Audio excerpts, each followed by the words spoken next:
4.3 수영인 일부가 70년 만에 명예를 회복했지만 사망자와 행방불명인 등 수영인 2,500명의 명예 회복은 요원하기만 합니다. 현광식 전 제주도 비서실장의 언론 사찰 의혹이 사실로 드러났지만 직권남용 혐의가 적용되지 않아 논란이 일고 있습니다.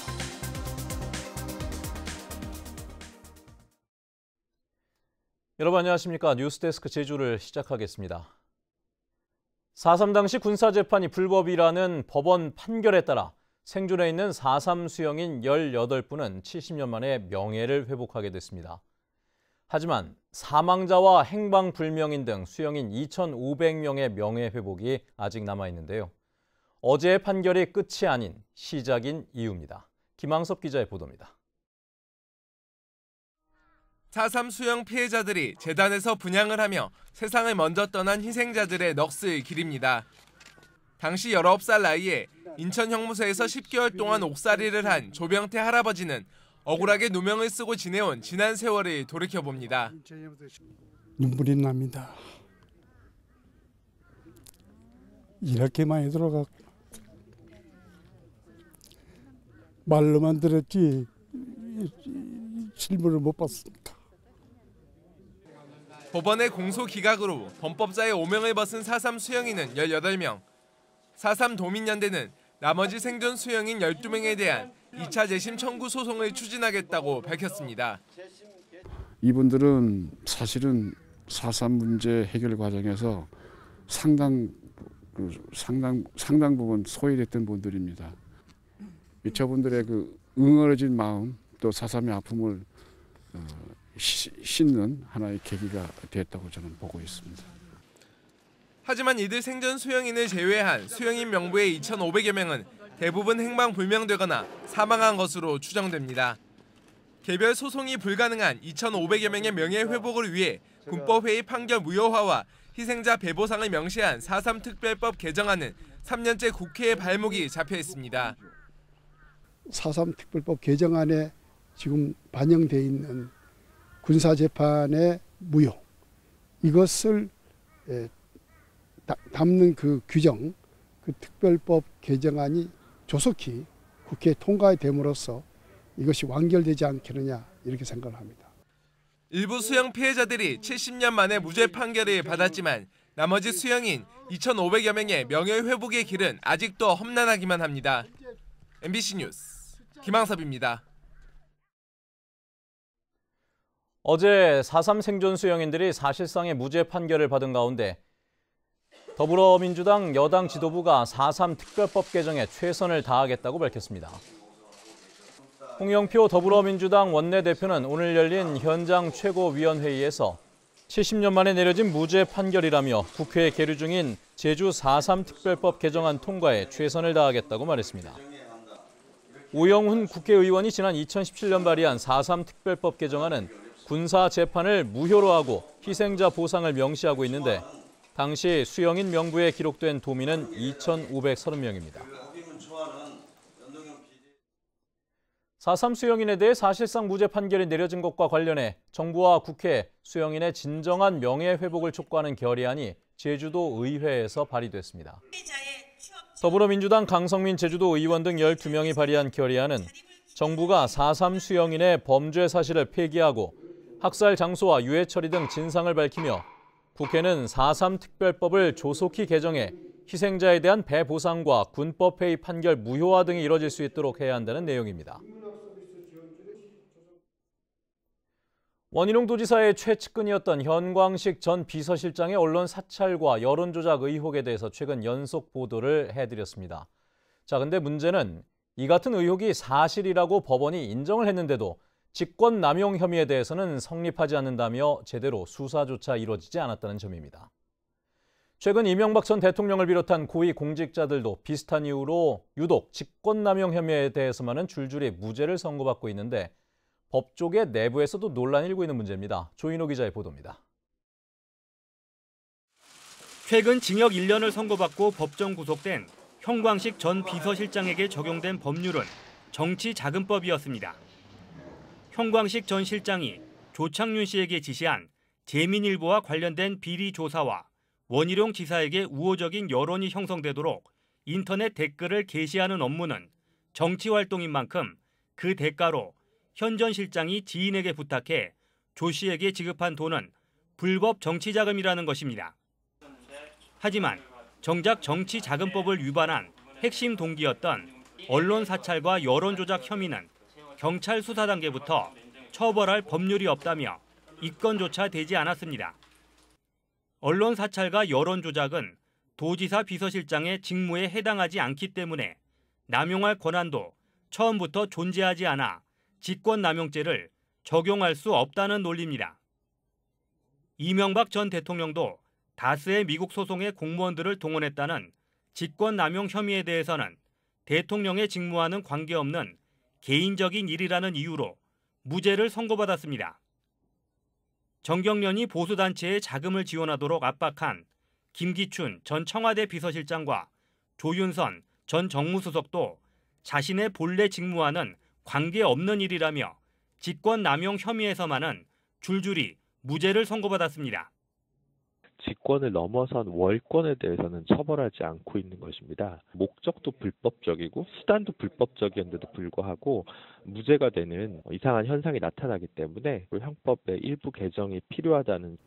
경찰이 형광식 전 비서실장에게 적용한 법리 해석에 따르면 앞으로 도지사 비서실장들이 또 다른 언론 사찰이나 여론 조작을 지시해도 막을 방법이 없다는 이야기입니다.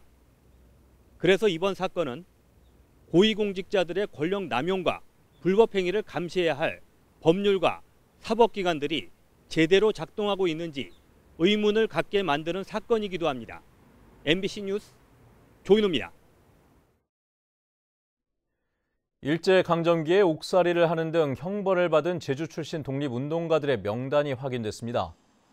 국가보훈처는 일제강점기 수영인 명부를 조사해 제주 지역 독립운동 관련 수영인 214명을 확인했는데 이 가운데 58명은 지금까지 독립유공포상을 받지 못한 것으로 나타났습니다.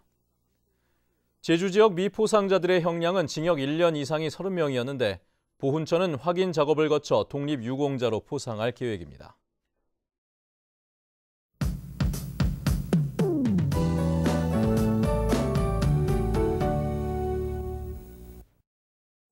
날도 포근하고 공기도 깨끗한 토요일입니다. 우리 지역 미세먼지 농도는 보통 단계를 유지하고요. 추위 걱정도 없어서 나들이 떠나기 좋겠습니다. 다만 저녁부터는 비나 눈이 오겠는데요. 예상 강수량은 5mm 미만으로 많지는 않겠습니다. 이 비나 눈은 일요일 아침에 그치겠고요. 찬 공기가 남하하면서 추워지겠습니다. 아침 기온 7도로 시작해 한낮에는 8도에 그치겠습니다. 다음은 자세한 지역별 날씨입니다. 내일 오전에는 전 지역 구름 많겠고요. 동부 3도, 남부 7도로 출발하겠습니다. 낮 최고 기온은 산간 7도, 나머지 지역은 13도 안팎으로 예상되고요. 남부와 서부, 산지를 중심으로는 안개가 끼는 곳이 있겠습니다. 바다의 물결은 1m 내외로 낮게 일다가 일요일 낮부터 물결이 차차 높아지고 바람이 강하게 불겠습니다. 또 토요일부터는 해수면이 높은 기간이니까요. 해안가 저지대에서는 만조시 범람 침수에 대비하시기 바랍니다. 주간 날씨입니다. 다음 주에는 구름 많은 가운데 낮 기온이 9도 안팎으로 평년과 비슷해 큰 추위는 없겠습니다. 날씨였습니다. 전국시도지사협의회 총회가 오늘 제주시 라마다 호텔에서 열렸습니다. 오늘 총회에서는 청렴사회 실현을 위한 협약과 국가균형발전위원장과의 정책 간담회에 이어 자치조직권 보장과 재정분권 강화 등을 위한 공동의견서를 채택했습니다. 원희룡 지사는 2006년 특별자치도 출범을 전후한 제주의 지방분권 확장 경험을 설명했습니다. 제주 제2공항 반대운동을 주도해온 제2공항 성산읍 반대대책위원회와 범도민행동이 제주도청 앞 천막농성에 합류했습니다. 이들 단체는 제2공항을 반대하는 김경배 씨의 단식이 한 달이 넘었지만 국토부는 기본계획 용역을 강행하려 한다며 본격적인 노상투쟁에 돌입했다고 밝혔습니다. 제주도 내 22개 시민사회단체로 이뤄진 제2공항 반대 범도민행동은 천막 농성을 지원하는 동시에 참가단체별로 1일 릴레이 단식 농성을 시작했습니다. 오늘 오전 9시쯤 서귀포시 중문동의 한 빌라 주방에서 가스가 폭발하면서 냉장고와 가재도구 등이 파손됐지만 인명피해는 없었습니다. 소방당국은 가스레인지를 인덕션으로 교체한 뒤 마감 조치가 안 된 가스밸브에서 누출된 가스가 폭발한 것으로 보고 정확한 사고 원인을 조사하고 있습니다. 지난 11일 제주시 용담동 용영 계곡 산책로에서 불에 탄 채 발견된 남성 변사체의 신원이 경기도 가평군 76살 추 모 씨로 확인됐습니다. 제주 동부경찰서에 따르면 추 씨는 수년 전부터 가족들과 연락을 끊고 공사장에서 생활해왔고 지난해 11월 지인들이 실종 신고했습니다. 경찰은 시신의 지문을 채취해 신원을 확인했는데 CCTV를 확인해 제주에 온 경위와 사고 경위에 대해서도 조사할 계획입니다. 제주지방법원 제갈창 부장판사는 제주에서 대규모 리조트를 개발하며 회사 돈을 가로챈 혐의로 기소된 중국인 사업자 53살 양모 씨와 49살 신모 씨에게 징역 3년을 선고했습니다. 이들은 지난 2016년 4월 서귀포시 토평동 일대 휴양 콘도미니엄을 조성하겠다며 투자진흥직으로 지정받은 뒤 공사 과정에서 99억 원을 대출받아 이 가운데 32억 원을 개인 용도로 사용한 혐의로 재판에 넘겨졌습니다. 서귀포경찰서는 남해 과수원에서 감귤을 수확해 훔친 혐의로 57살 박모 씨 등 2명을 입건했습니다. 이들은 지난 2일 서귀포시 대정읍의 한 과수원에서 시가 1,200만 원 상당의 감귤을 주인 몰래 수확한 혐의를 받고 있습니다. 지난해 제주 지역 주택 매매 거래량이 재작년보다 소폭 늘었습니다. 국토교통부에 따르면 지난해 제주 지역 주택 매매 거래량은 9,400여 건으로 재작년보다 1.7% 증가했습니다. 전국적으로는 주택 매매가 9.6% 감소해 제주와 세종시, 광주와 전남 등 4곳만 증가했는데 최근 5년 평균 거래량보다는 18.6% 감소해 완전히 회복되지는 않은 것으로 나타났습니다. 제주문화예술재단이 오는 3월 1일자로 임기가 종료되는 비상임이사 4명과 3월 말 임기가 종료되는 비상임 감사 1명에 대한 공모를 실시합니다. 비상임이사 요건은 문화예술인이나 문화예술의 이해와 경험이 풍부한 자로 감사는 공인회계사 자격을 갖춰야 합니다.